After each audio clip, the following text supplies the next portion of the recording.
Hello, Holler Times viewers. Judy Shields here. Today, we're so excited to welcome Tyler Sansom, who is a dynamic pastor, award-winning filmmaker, and national speaker devoted to connecting faith and culture in fresh, meaningful ways. As lead pastor of First Capital Christian Church in, is it Croydon, Yep. Indiana? Tyler blends creative storytelling with spiritual insights to inspire and equip others in their faith journey. Hi, Tyler. How you doing? I'm doing well. How are you? Wow, I was very impressed here. It says that you've directed and produced several powerful faith-based films. And folks, the one we're talking about is called Learning You. And what an amazing whew, film. I'm glad I didn't have to interview you right after watching it because I wouldn't have been able to. So I've had some days to like get over the crying and just it's such a powerful movie. So let's kind of talk about that. Learning You. It's inspired by real families of children with special needs. What true to life stories or moments most shaped the film's emotional core? Yeah, the film actually was written by a gentleman named Jeff Davidson originally, and he wrote it about his profoundly autistic son. So in the movie, the main boy is named Elijah. Jeff's son is also named Elijah. Oh, wow. So we actually had real life Elijah on set for a few days and got to interact with him, and it was so much fun. He really does carry around a stuffed white polar bear all the time. And so it's very much about those characters in Jeff's life. But the actual storyline is fictionalized. So they didn't take like a road trip with a real life talking polar bear for Christmas or anything like that. Oh, But we tried our best to stay as authentic to not only their story, but we interviewed hundreds of special needs families and tried to just make sure that we're telling a story that's true to life in what they actually go through. well, next up would be the cast. Amazing cast. Let's talk about how do you guys select that? Was that part of your selection as well? Yeah. So some of the people are people we've worked with in the past. Many people will recognize Daniel Roebuck Yeah, from Law. Well, pick a movie in the last 40 years, and it seems like he makes an I appearance in know. it. So, one of those character actors that you Yeah. might not know his name, but as soon as you see his face, you're like, oh yeah. Um, but I've worked with Dan on several projects. I've become a great friend of his, and he actually co-produced the film with us. And so Oh, between our connections and his is kind of how we found the cast, which I think knocked it out of the park. I'm really happy with everyone's performances. The parts that were really important to me was getting cast members that had some kind of connection with the autistic community. So John Wells is the lead who plays the dad. He's got a 9-year-old autistic son in real life. So a lot of that performance, which was so emotionally well done, is drawing from his own experiences. Al Snow, who is a WWE wrestler, he plays the bear and kind of steals the show. And he has 3 autistic grandchildren, which is how we got connected with him for this project. Um, wow. and then really the only one that didn't have an autistic connection was Caleb, who plays the boy. And he ended up volunteering with Autism Oklahoma for about 6 months before taking on the role. So I would, I mean, when I watch it, I'm like, okay, they had to have had people that know, or have someone in their family because it was so true to life. That's what was so brilliant and amazing about this movie. It was not like, oh yeah. And knowing that he doesn't have some sort or know someone is very impressive. What a great actor. well, in that role, when people see the film, they'll understand. But there's sequences where the dad is dreaming that his son is not autistic, and That's so right. it's such a challenging role to have someone believably play someone with profound autism, and then in an immediate turn of events, play not autistic within the same film. And so we Oh, knew that we couldn't hire an autistic actor for that role. We knew we had to hire one for the role of Stefan, the boy in the film. But Elijah couldn't be an autistic actor simply because of the yeah. switch there. Okay. Um, and so we had to make a hard call and find the exact right actor, and I think Caleb pulled it off really well. Where did this movie come from? The script and all that. Yeah, so Jeff Davidson wrote the script. He is actually from our area of the country. Yeah. He lives in a little town called Floyd's Knobs, Indiana, Wow. and he's been writing for a long time. He's never had anything produced, but he submitted this script through one of our producers named Mark, And Mhm. Mark actually has a, profoundly autistic daughter. She's 37 years old, named Julianne. And so when he read the script, he immediately called me and was like, "We at least need to talk about this one," because we get scripts submitted to us quite a bit. Yeah. And Mark usually is the one that reads them, but this time it was really, it hit home for him. And Mark's the type of guy that if he asks me to do anything, then I'll do it, no questions asked. And so I read the script, fell in love with it, and then we took it to our team and developed it. So how long did it take in development from reading it? I mean, you had to say, okay, I'm on board. What did it take to bring it to us to film? It took about a two years total process. So Oh, we spent about a year in pre-production, and then we spent 34 days on set, and then post-production after that. So when it comes out in theaters on January 16th, it'll have been right at 2 years. oh my God. So is it going to be a nationwide kind of film or will it be selected theaters? It'll be selected theaters somewhere Okay. in that like 200 to 300 theater range. So not a major release, but Yeah. not like super small either. So. Very good. Is this going to be under independent Y- filmmaking or yeah, it'll be an nice? independent. Yeah, we're definitely an independent little production team. So Oh, this one is going to, it should be up for an Academy Award. It is I appreciate that. so amazing. It's really Thank you. great. So back to your wrestler. I mean, what was it like for him to put that that costume on? I, Uh, So Al is such an interesting human in general. The voice that you'll hear in the film of the bear, that's his yeah, actual voice. it is. So, like if you talk the first time I called him on the phone when we were talking through negotiations, I was like, man, this is the perfect person to play a bear because he already sounds like what I imagine a bear sounding like. And that's just from years and years of yelling in a wrestling ring and all of those stunts that they do. Yeah. Uh, he is one of the largest humans that I've ever met, but also like one of those gentle giants. So like Okay. when he's not in wrestler mode, he's got these little like John Lennon type glasses, and No. he's like a just a grandpa, and I love him to death. But when he put the suit on for the first time, we couldn't stop laughing at him. There was several takes where we just had to pause. But the funniest story from that is we were at in South Carolina shooting all the beach sequences, and it Okay. was frigid cold. It was like 30 degrees on the beach down by the Wow. water, so cold.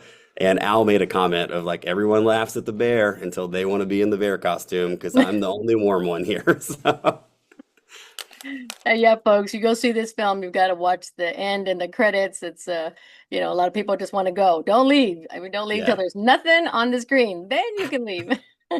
It's great. Good. I always like to see all the credits and everything. There's takes a lot of people to make a movie, and I think it's worth staying and watching so yeah, you could at least read some names and see what they all do. That's pretty yeah.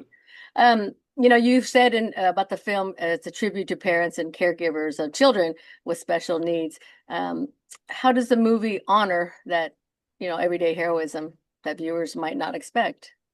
It's a twofold kind of thing. It goes Yeah. back to the authenticity. So there is no romanticizing autism in this film. It's Yeah. definitely not in some ways it's not an easy watch, because you Yeah. get to kind of step into the point of view of a parent and what they have to go Mhm. through, or a caregiver. But Yeah.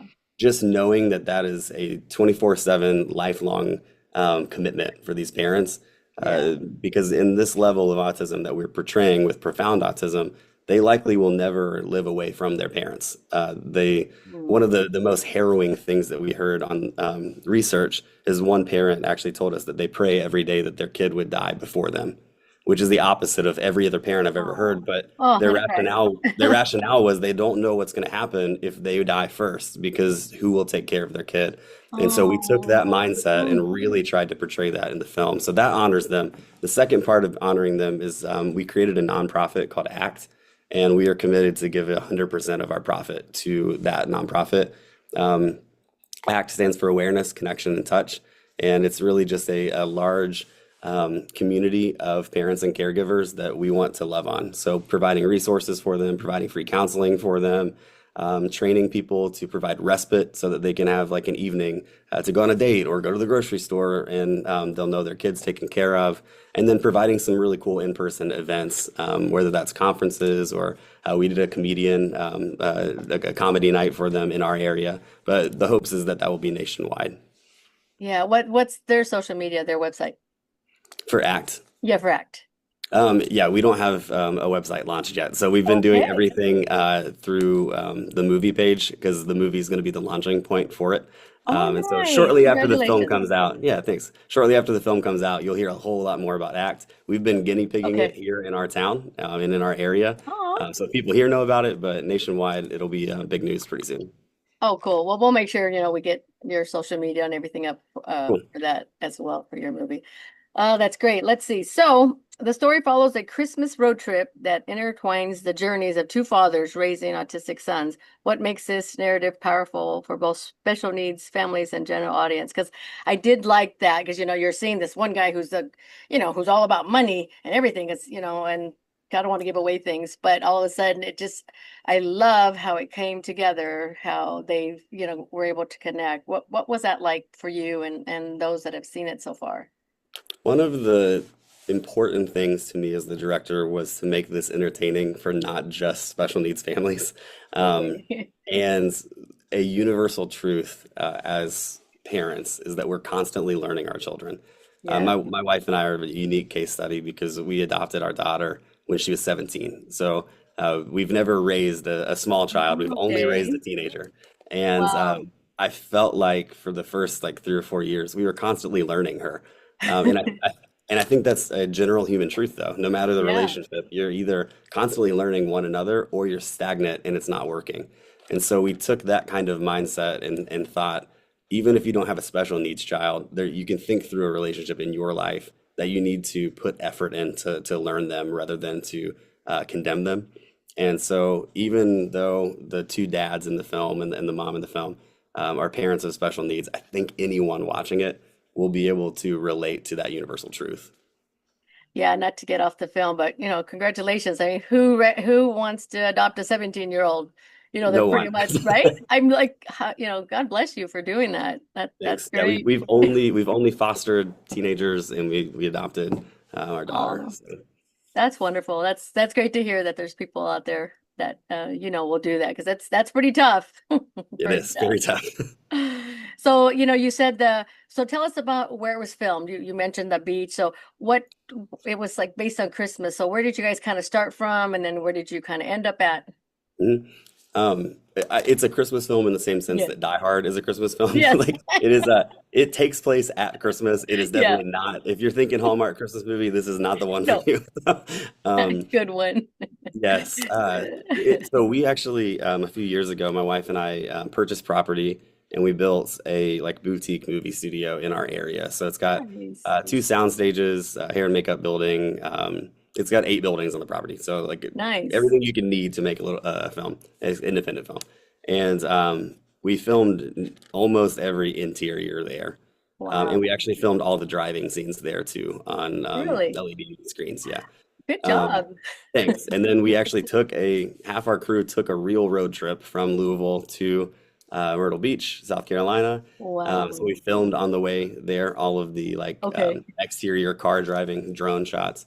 And then we filmed for about 9 days in South Carolina and came back and filmed more in the sound stages. So it looks like you're traveling the country, but really it was just in some buildings in Indiana and a beach in South Carolina. Boy, this isn't your first rodeo, is it? No, it's not. It's it looks like that. It looks like the whole thing is at someone's house and just you've done such a great job bringing that all to us and good for saying that it's not a Hallmark, but it could be because it's just got such a great Hallmark story, right? It's got some heart to it. It's just not the It definitely the yes. stereotypical like country guy and business girl get together at Christmas kind of thing. So Exactly. So what is the message, that you want all of our viewers that are gonna, definitely go out and see this film in January, take away from it? I want people to I want people to not write stories in their heads about other individuals. It's Okay. really easy, specifically with kids that are special needs or just really anyone that's different than you, Yeah. to make assumptions and kind of like narrate in your mind what you think they are, versus the reality, which is likely Mhm. way different than what you're writing in your head.